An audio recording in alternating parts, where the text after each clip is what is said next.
Bonjour Florent. Bonjour. Voilà, donc on est là pour discuter swimrun. D'abord, pour les swimrunners qui ne te connaissent pas, est-ce que tu peux te présenter brièvement? Alors, Florent Roy, triathlète depuis plus de 18 ans maintenant, dans le monde du triathlon depuis 25 ans, et puis swimrunner depuis un an et demi, puisque j'ai déjà participé au Troll en octobre 2015, et puis l'an dernier, j'ai participé au swimrun d'Engadine dans le cadre du challenge OTO. Donc deux expériences dans le monde du swimrun et deux expériences qui m'ont ravi. Ah, c'est excellent, c'était justement après une question qui disait est-ce que tu as déjà fait un swimrun? Mais tu viens de répondre, donc c'est parfait. Donc là, les swimrunners étaient peut-être rassurés parce qu'ils connaissent déjà un peu le swimrun, même beaucoup, parce que ça fait 2 ans qu'il fait du swimrun. C'est déjà pas mal. Donc ce qui m'amène à la prochaine question, c'est la Fédération française de triathlon a eu la délégation du swimrun pour 4 années. Et beaucoup de swimrunners sont un petit peu inquiets parce que l'identité du swimrun est un peu différente du triathlon. Qu'est-ce que tu peux leur dire à ce sujet?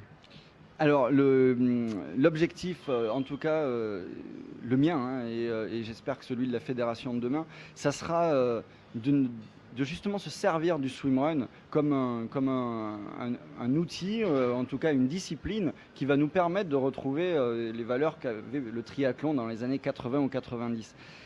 On est dans un schéma où on a besoin de règles sécuritaires, c'est une évidence, et ça, on sera très ferme là-dessus. Mais en termes d'état d'esprit, l'objectif, c'est vraiment de conserver le plus longtemps possible, hein, parce qu'il y a un développement, une évolution qu'on ne peut pas empêcher, c'est une évidence. Mais en tout cas, le garder le plus longtemps possible, l'esprit originel du swimrun, exactement sur le même principe que la pratique raid.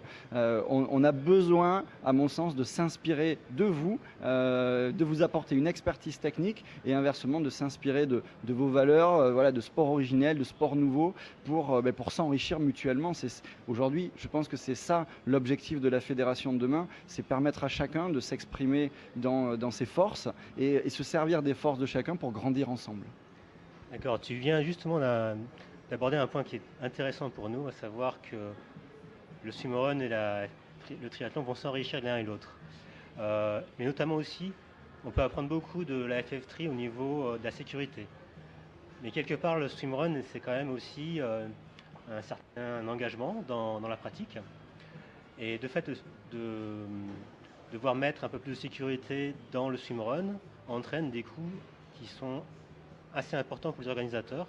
Donc le prix d'inscription est assez élevé dès le départ. Et au niveau des tarifs, on est un peu inquiet dans le milieu, à savoir que si on rajoute beaucoup on va dire, de sécurité ou de licence ou un prix d'agrément un peu plus élevé, ça risque de augmenter le prix général Alors des, des c'est une swimruns. très bonne question, mais il y a deux sujets en fait dans la question. Le premier sujet, c'est la sécurité. La sécurité, sur la première expérience que j'ai faite sur le Troll dans le Morbihan, j'ai jamais vu ça. C'était extraordinaire. Stéphane et son acolyte ont fait un travail remarquable. Il y avait de la sécurité partout sur le parcours. Pourtant, c'était une première édition avec des moyens relativement réduits, un prix d'inscription relativement faible. Donc, la sécurité, pour moi, c'est possible. Deuxième question, ce sont les agréments. Et alors là, la question, elle est légitime et il faudra travailler ensemble, comme je me suis engagé à le faire, mais pas auprès des organisateurs de swimrun, auprès de l'ensemble des organisateurs, c'est de travailler justement sur des prix d'organisation qui soient le plus, on va dire, abordable pour faire en sorte que les organisateurs ne s'engagent pas à perte dans une organisation. On est complètement d'accord, et c'était l'objet de l'étape 6 du projet que je porte, qu'on a besoin de réfléchir sur nos modèles économiques. Aujourd'hui, les organisations, ce sont des actions bénéficiaires. En tout cas, ça doit être des actions bénéficiaires. Et ce n'est pas à la fédération de dépêcher le fait pour les organisateurs ou les clubs de faire des bénéfices justement sur les organisations. Donc les craintes, elles sont tout à fait fondées par rapport au fonctionnement actuel. L'objectif, c'est de réfléchir ensemble aux solutions qu'on va pouvoir mettre en place dans la fédération de demain. Donc on est bien dans une logique de concertation avec les organisateurs et les mondes du swimrun.